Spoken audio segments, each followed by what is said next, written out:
नमस्ते दोस्तों, this is Rajesh. दोस्तों, आज मैं अपने चैनल पर अपने बाकी वीडियोस से हट के कुछ अलग वीडियो डालने वाला हूँ। इसका कारण है भारत में आई कोरोना की सेकेंड वेव। क्योंकि मैं भी इस वेव से संक्रमित हुआ था और मुझे 10 दिन तक हॉस्पिटलाइज रहना पड़ा था, लेकिन भगवान की कृपा से और जो वहाँ मेरे कलीग्स ने और सभी ने मेरा साथ दिया और जो मुझे सही समय पर हॉस्पिटल में बेड और ऑक्सीजन उपलब्ध हो गई, उसके कारण आज मैं कम से कम जीवित हूँ। भले ही कमज़ोरी बहुत ज़्यादा है, लेकिन वो धीरे से चली जाएगी। लेकिन मैंने हॉस्पिटल में रहते हुए जो अनुभव प्राप्त किया और जो चीज़ें सीखा हूँ, वो मैं आपको यहाँ बताना चाहता हूँ, ताकि आगे चलकर आपको उसका फ़ायदा हो सके और आगे आप भी ये वीडियो शेयर करें तो जो जो उनको सुने उनका फ़ायदा हो सके। मैं ज़्यादा आपका समय नहीं लूँगा। बस जो ख़ास बातें हैं वो 5-6 टॉपिक मैं जो अधिकतर जगह नहीं बताए गए वो आपको बताना चाहूँगा। सबसे पहले तो दोस्तों बता दूं कि मेरा 2 बार कोविड का रैपिड एंटीजन का टेस्ट हुआ, जिसमें दोनों बार मैं नेगेटिव आया और मेरी लगभग 6 दिन से बहुत ज़्यादा तबीयत ख़राब थी। गले में दर्द था, खांसी थी, सर्दी थी, कुछ भी चीज़ घुटकने में बहुत ज़्यादा प्रॉब्लम हो रही थी, निगलने में। मैं 2 बार डॉक्टर को दिखाया लेकिन सही नहीं हुआ और कोरोना के टेस्ट में भी दोनों बार रैपिड एंटीजन में नेगेटिव आया। फिर जब मेरे WBCs काफ़ी कम हो गए तो डॉक्टर ने कहा कि नहीं, तुम्हें कोरोना ही है, तुम फिर से एक बार RT-PCR टेस्ट कराओ। तो 6 दिन बाद लगभग जब मैंने RT-PCR टेस्ट कराया तो उसमें मैं पॉजिटिव आया। ये भी एक कॉन्ट्रडिक्शन है जो कि समझ से परे है। अब जब मैं उसमें पॉजिटिव आ गया तो मुझे उस समय सर्दी खांसी बुखार सब कुछ था, लेकिन और कुछ मेजर प्रॉब्लम नहीं हो रही थी। मैंने अपने आप को पॉजिटिव वे में रखा, लेकिन रात को अचानक से मुझे सांस लेने में प्रॉब्लम होने लगी और मुझे एडमिट होना पड़ा ना चाहते हुए भी। और वहाँ एडमिट होने के बाद सैचुरेशन ठीक था, लेकिन सांस लेने में प्रॉब्लम हो ही रही थी। उन्होंने मुझे बेड मुहैया हुआ। उसके बाद 2-3 दिन तक मुझे जो भी डॉक्टर के द्वारा दवाई ड्रिप्स के द्वारा दी गई और इंजेक्शन के द्वारा दी गई। उसके बाद 2-3 दिन बाद अचानक से सांस लेने में और ज़्यादा प्रॉब्लम होने लगी और मेरा सैचुरेशन भी 85-80 तक जाने लगा, जो कि 97-96 95-94 तक अगर भी जाए तो ठीक है, लेकिन 90 के नीचे जाना सही नहीं होता है। तब मुझे फिर ऑक्सीजन प्रदान की गई और ऑक्सीजन मुझे 3 से 4 दिन तक लगी रही। लेकिन उस दौरान जो डॉक्टर ने मुझे चीज़ें बताई वो बहुत इम्पोर्टेंट थी। हाँ दोस्तों, सबसे पहला इम्पोर्टेंट बात ये है कि आपको सोते समय या दिन में भी अगर आराम कर रहे हैं तो दिन भर में कम से कम 5 से 6 घंटे पेट के बल सोना है। मतलब पीठ ऊपर पेट नीचे। इससे आपका जो ऑक्सीजन लेने और छोड़ने की क्षमता है जो फेफड़ों की, वो काफ़ी हद तक बढ़ जाती है। ये वहाँ डॉक्टर ने मुझे करने बोला था। मैं वही चीज़ें आपको बताऊंगा जो ऑथेंटिक है और जो डॉक्टर्स ने मुझे बताया। इसके अलावा मैं अलग से कुछ भी नहीं बताऊंगा। तो ये डॉक्टर ने मुझे करने बोला था। इसके साथ साथ एक एक्सरसाइज भी बोला था, वो भी मैं इसी में इंक्लूड कर दे रहा हूँ। कुछ नहीं करना है, नॉर्मली बैठना है और थोड़ा सा रीढ़ की हड्डी सीधी रहे तो ज़्यादा बेहतर है। और दिन में हर 1.5 घंटे में 1 घंटे में कम से कम करते रहना है इसको। केवल आपको सांस लेना है नाक से, थोड़ा गहरी सांस लेना है जितनी ले सके, और उसके बाद मुंह से जैसे हम सीटी मारते हैं तो गोल मुंह बनता है, वैसे करके सांस छोड़नी है, फेरनी है, फिर छोड़नी है। ऐसे करके 10 बार एक बार में करना है और इसी को 1.5 घंटे, 1-1 1.5 घंटे, 2-2 घंटे में दोहराते रहना है। ये चीज़ें मुझे डॉक्टर ने वहाँ बताए। पेट के बल लेटना और सांस को लेना और मुंह से सीटी के आकार का मुंह बना के, गोल मुंह बना के छोड़ना। ये चीज़ें मुझे इतना फ़ायदा करी कि 3 से 4 दिन में मेरा कम से कम ऑक्सीजन लेवल परफेक्ट आ गया। मतलब धीरे धीरे करके 94-95 आ गया और धीरे धीरे करके जब ऑक्सीजन हटी भी, थोड़ी देर हटा के रखे, थोड़ी देर लगा के रखे, तो धीरे से 97-98 वो आ गया। ये बहुत इम्पॉर्टेंट है। पेट के बल सोइए और जो एक्सरसाइज नॉर्मल बताए हो प्राणायाम टाइप की वो ज़रूर करिए। हाँ दोस्तों, दूसरी इम्पोर्टेंट चीज़ है कि दिन में जितना हो सके पानी पीजिए। हर आधे घंटे में छोटा गिलास आधा एक गिलास पानी पी लीजिए, हर एक घंटे में एक बड़ा गिलास पानी पी लीजिए। पानी पीना बहुत ज़रूरी है, बेहद आवश्यक है। आप चाहे तो गर्मी के समय में अगर आप गर्म पानी नहीं पी सकते तो आप पानी को गर्म करके ठंडा करके रख लीजिए, और फिर जब भी आपको पानी पीना हो तो थोड़ा सा पानी अलग से गर्म करिए और उसमें ये जो उबाल के करके ठंडा करके रखे थे पानी, इसको मिक्स कीजिए और फिर उसको पी लीजिए, ताकि बोध भी हो जाए पानी पीने का, गले में ज़्यादा गर्म भी ना लगे और आपका काम भी बन जाए। पानी जितना अधिक से अधिक पी सके उतना पीना है हमें, ये बहुत बेहद आवश्यक है। हाँ दोस्तों, ये तीसरी चीज़ भी बहुत ज़रूरी है कि आपको अपने खाने की डाइट कम नहीं करना है, और जितना आप नॉर्मली हर दिन खाते हैं वो किसी भी तरीके से खाना है। क्योंकि क्या होता है कि कोरोना या कोविड में आपका टेस्ट चले जाने लगता है, कई लोगों की तो सेंट भी चली जाती है, लेकिन अधिकतर लोगों का टेस्ट जाने लगता है। तो टेस्ट जाने पर क्या होता है, खाना अच्छा नहीं लगेगा आपको, आपको बिल्कुल भी खाने की इच्छा नहीं होगी।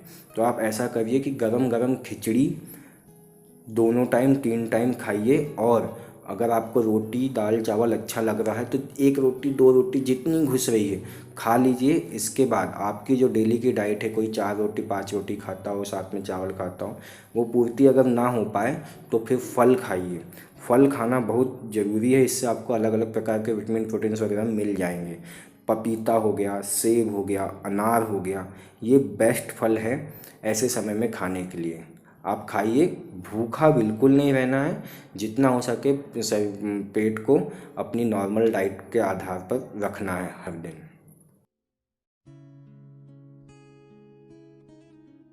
अब दोस्तों एक और इम्पॉर्टेंट बात, क्या होता है कि मुझे तो ऑक्सीजन प्रोवाइड हो गई, मुझे बेड प्रोवाइड हो गया, हॉस्पिटल प्रोवाइड हो गया, लेकिन उसके अगले 1-2 दिन में ये स्थिति क्रिएट हो गई थी पूरी सिटी में, या यूँ कहूँ कि पूरे भारत भर में भी, कि लोगों को बेड्स नहीं मिल रहे थे, ऑक्सीजन की किल्लत हो गई थी। तो मुझे तो कुछ ऊपर पता नहीं चला जहाँ मैं एडमिट था, बाद में मुझे जब ये सब चीज़ें पता चली तो मैं बहुत डर गया इन सब चीज़ों से, कि अगर मैं 1 या 2 दिन बाद इस हालत में पहुंचता तो पता नहीं क्या होता। तो आपको क्या करना है कि तुरंत में अगर ऑक्सीजन की मात्रा हल्की भी ऐसा प्रतीत हो रहा है, या कि आपको हल्का फुल्का भी सांस लेने में प्रॉब्लम हो रही है, तो एक लोअर मिडिल क्लास या मिडिल क्लास फैमिली भी इतना अफोर्ड कर सकती है कि बाद में हमें बहुत ज़्यादा पैसे ना लग जाए, लाखों में बात ना पहुंच जाए, या किसी की जान ना चली जाए। इससे अच्छा हम एक नेबुलाइज़र की मशीन, जो मुश्किल से 250-300 से आना चालू होती है और एक अच्छी मशीन 1500 के अंदर आ जाती है, वो आप लेके रख लीजिए, भाप वाली मशीन। और उसमें 2-3 प्रकार की दवाइयाँ होती है, या फिर आप केवल पानी डाल के भी भाप ले सकते हैं। लेकिन जब आपको थोड़ा सांस लेने में प्रॉब्लम हो तो वो दवाइयाँ होती हैं, उनको डालिए। और जैसा मैं एक वीडियो शेयर करूँगा आपको, एक डॉक्टर है, और बिल्कुल ऑथराइज्ड वीडियो, ऐसा कोई वीडियो या ऐसा कोई जानकारी मैं नहीं दूंगा जो ऑथेंटिक ना हो। वो वीडियो मैं आपको डिस्क्रिप्शन में लिंक बिल्कुल शेयर कर दूंगा, आप उस वीडियो को देखिए। उसमें नेबुलाइजेशन के फ़ायदे बताया है, हर एक चीज़ बहुत अच्छे तरीके से डिटेल बताया, और दोनों तीनों दवाइयाँ भी बताया है। मैं किसी को भी प्रमोट नहीं कर रहा हूँ, आप ये बात ध्यान रखिए, मैं खुद उस स्थिति से होके गुजरा हूँ, इसलिए मैं आप लोगों को ये सब चीज़ें बता रहा हूँ जो मैंने अनुभव किया, जो मैंने वहाँ पे सीखा हूँ। तो आप वो नेबुलाइजेशन की मशीन ख़रीद लीजिए। और अगर आपको हल्की फुल्की भी सांस लेने में प्रॉब्लम है तो प्लीज़ उनके बताए हिसाब से, अगर आपको तुरंत ऑक्सीजन प्रोवाइड नहीं हो पाती है, सिलेंडर की जितनी आफत हुई पड़ी है पूरे देश में, तो आप इन तरीक़ों को अपना के कम से कम घर में अपना सैचुरेशन बनाए रखिए, ताकि जब तक आपको दवाइयाँ ऑक्सीजन प्रोवाइड हो तब तक आप आराम से बच सके। बचना बहुत ज़रूरी है, बाकी तो धीरे से हर कोई रिकवर हो जाएगा, केवल बचना बहुत ज़रूरी है। इसके अलावा जो आयुर्वेदिक नुस्खा है, एक्चुअली क्या हुआ कि अभी जब मैं डिस्चार्ज होके वापस आया, उसके 4-5 दिन बाद फिर से मुझे सांस लेने में हल्की फुल्की प्रॉब्लम हुई। उसके 5-6 दिन, उसके भी 4-5 दिन बाद फिर मुझे हल्की ज़्यादा प्रॉब्लम होने लगी सांस लेने में। तो मेरे पास नेबुलाइजेशन की मशीन थी, मैंने उससे 3 टाइम दवाई डालकर नेबुलाइज किया स्वयं को। और इसके साथ ही कपूर, लौंग, इलायची, दालचीनी, अजवाइन, इनको थोड़ी थोड़ी मात्रा में लेके, फिर से लिख लीजिएगा 5 चीज़: कपूर, लौंग, इलायची, दालचीनी और अजवाइन, इन सभी को थोड़ी थोड़ी मात्रा में लेके एक पोटली में डाल के हर थोड़ी थोड़ी देर में सूंघता था, मतलब लगभग आधे 1 पौन घंटे में, और रात को सोते समय तकिया के बाजू में रख लेता था ताकि हल्का हल्का सेंट मुझे आते रहे। इन दोनों चीज़ों से, नेबुलाइजेशन से और इससे, देखिए नुकसान नहीं है जो आयुर्वेदिक नुस्खा मैं बता रहा हूँ, फ़ायदा हो ना हो आपकी जो मान्यता है जो भी है, नुकसान नहीं है। तो ये 2 चीज़ें मैंने किया तो मुझे गजब का फ़ायदा हुआ दोस्तों। कम से कम 80% वो जो मुझे प्रॉब्लम हो रही थी सांस लेने में, सांस ज़्यादा भर रही थी, ज़्यादा निकल रही थी, वो प्रॉब्लम मेरी धीरे से धीरे धीरे करके 1 या 1.5 दिन में ही काफ़ी हद तक ठीक हो गई और मुझे हॉस्पिटल नहीं जाना पड़ा दोस्तों। क्योंकि जो स्थिति मैंने हॉस्पिटल्स की देखा हूँ, उसके बाद हॉस्पिटल के नाम से ही डर लगता है अभी। तो बेहतर होगा कि कोविड से बचने का सबसे अच्छा उपाय है कि उससे केवल बचे रहें, वो होने ना दें। बाकी तो जो प्रिकॉशंस है वो पूरे देश में सभी लोग बताते हैं, उन पे नहीं जाऊंगा मैं दोस्तों। अब मैं सबसे इम्पॉर्टेंट मुद्दे पर बात करने जा रहा हूँ, जो है हेल्थ इंश्योरेंस या स्वास्थ्य बीमा। ये बेहद ज़रूरी चीज़ है एक लोअर मिडिल क्लास या मिडिल क्लास फैमिली के लिए, जिनके पास अपनी जीवन यापन करने के हिसाब से पैसे होते हैं और उसके अलावा थोड़ी बहुत सेविंग्स होती हैं। इसलिए कि ये महामारी में अगर आप हॉस्पिटल में एडमिट होते हैं, अगर आपका कोई सदस्य का परिवार का एडमिट होता है, 1 आध दिन के लिए होता है, 10-15 हज़ार लगते हैं, तो वो उतना माइंड नहीं होगा। लेकिन सोचिए कि अगर ये आंकड़ा लाखों में हो, 2 लाख, 3 लाख, 4 लाख, तब तो इंसान अगर वहाँ से बच के भी आता है तो अपने पैसों से मर जाएगा। तो सबसे बेहतर तरीका है कि आपके पास अगर थोड़ी सेविंग्स 20-30-40 हज़ार है, आपके पास पैसे हैं, तो अपना स्वयं का और अपनी फैमिली का स्वास्थ्य बीमा, हेल्थ इंश्योरेंस बहुत ज़रूरी है दोस्तों, करवा ही ले। इससे क्या होगा कि खुदा ने आपका साथ दिया, आपको साल भर कुछ नहीं होता है तो वो पैसे बर्बाद ज़रूर जाएंगे, मैं कहता हूँ। लेकिन जैसी स्थितियाँ हैं और जैसा आप चारों तरफ सुन रहे होंगे, अगर आपके परिवार में किसी को भी कुछ होता है तो आपको प्राइवेट हॉस्पिटल में एडमिट करने में उसको संकोच नहीं करना पड़ेगा। एक व्यक्ति का, जैसे मैंने अपना इंश्योरेंस 8,000 रुपये में कराया था, मेरा 3 लाख का इंश्योरेंस था। आप सोचिए, मैं हॉस्पिटलाइज हुआ और कोविड के नियमों के आधार पर स्टेट गवर्नमेंट्स ने अलग अलग सभी जगह बना के रखी है।